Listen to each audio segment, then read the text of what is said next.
Hello, welcome to week two. I'm going to be coming to you today and talking a little bit about the gut connection and why our gut is so important and so powerful, and the specific reasons why we shine so well in this space. And maybe you probably came here for a lot of the reasons. You might not have said, "Hey, I've got gut issues, I'm experiencing bloating, constipation," anything like that.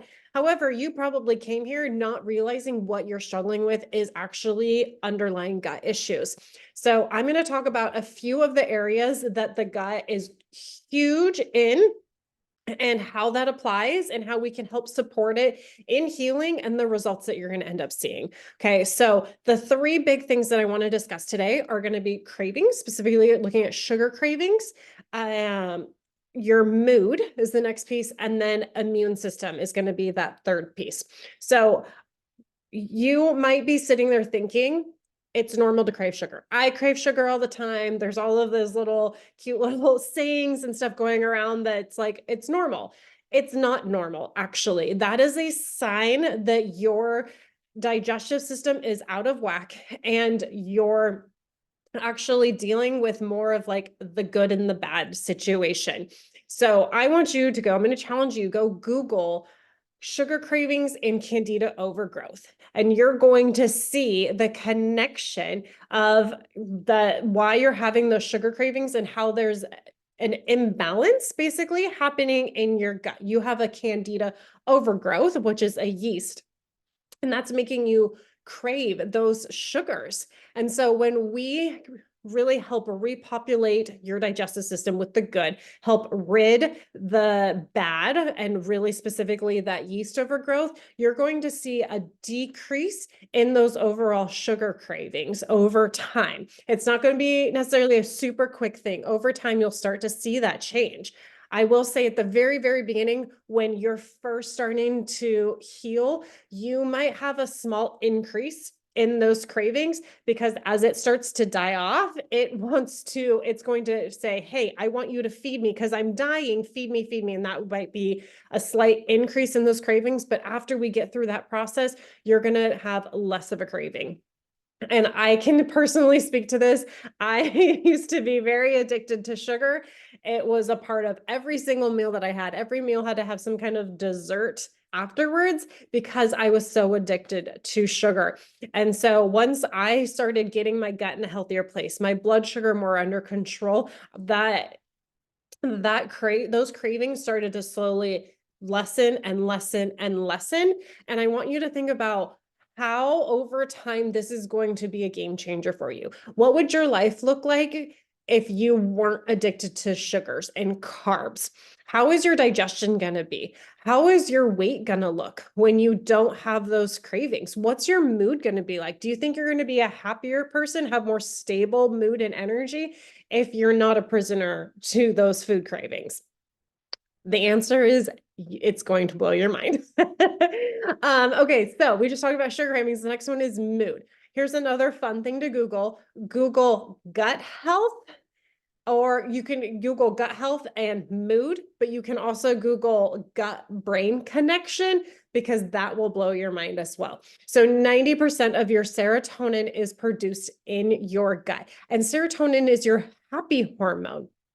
So when we produce more serotonin, because our gut is a happier place, we are going to feel happier, right? A lot of people come to us with some kind of underlying struggles in the mental health space. And I used to personally struggle with both anxiety and depression in various different points of my life. And that is something that I don't see anymore. Yes, there's times where I have some anxious feelings. They're minimal. Yes, there are times where I'm sad. It's minimal. I recover very quickly off of that. And that is something that we want for you. We don't want anyone sitting in that hard, dark, anxious space, because that takes away so much wind out of your sails and life out of you, right? So this is another place that you will likely see some positive changes.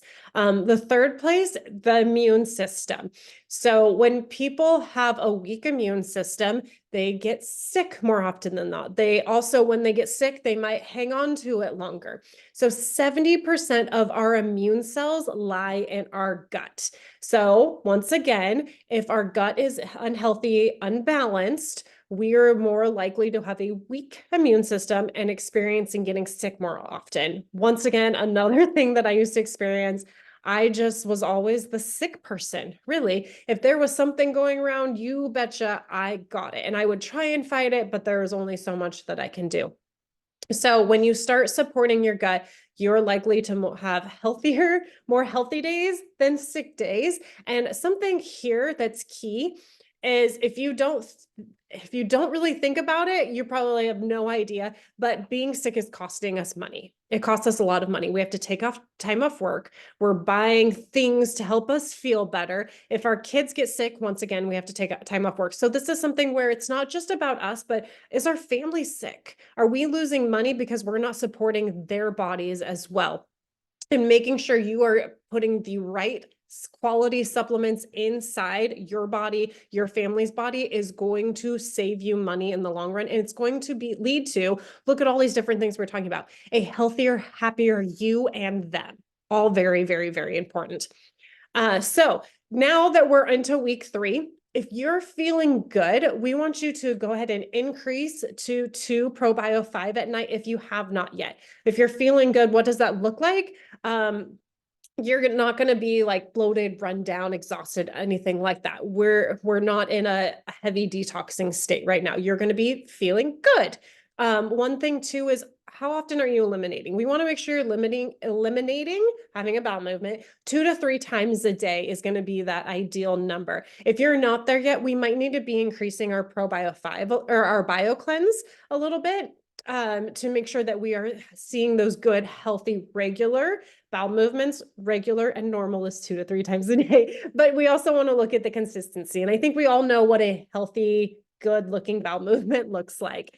And don't worry, it's very normal to talk about poop around here. So it's okay to go to the person supporting you and say, hey, I'm not having a good, healthy bowel movement. This is what my bowel movement looks like.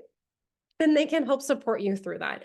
We want you to also be patient here. It can take 6 weeks to 6 months to get rid of your candida overgrowth, depending on how much you have. And the more you have in your body, the more likely it is to keep coming back and kind of like just tapping you out there. So time is really, really, really important again. So have that patience. We will get there as a team and help you have the greatest success. Okay, the key phrase that you're going to want to text your friend who sent you your video to be entered into that drawing, that prize that you're going to get at the end is, I get it.